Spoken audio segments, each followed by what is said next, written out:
The central bank has raised its growth forecast for 2015 to 3.7% of GDP, with a similar level expected next year.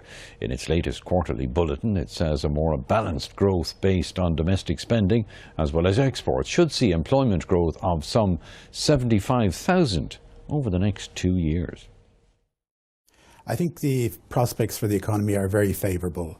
Our latest forecasts see the GDP growing by 3.75% both this year and next year.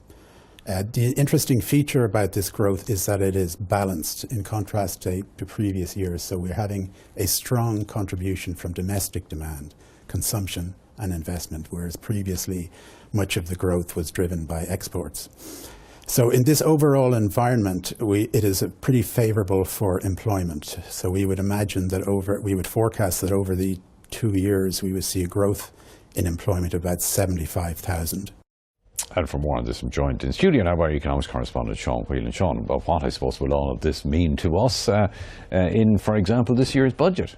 Well, it should mean that things go pretty much according to plan. If these growth figures hold, you're going to see a rise in employment. I think it'll fall below 10% by the end of the year, the unemployment level rather, below 9% the year after.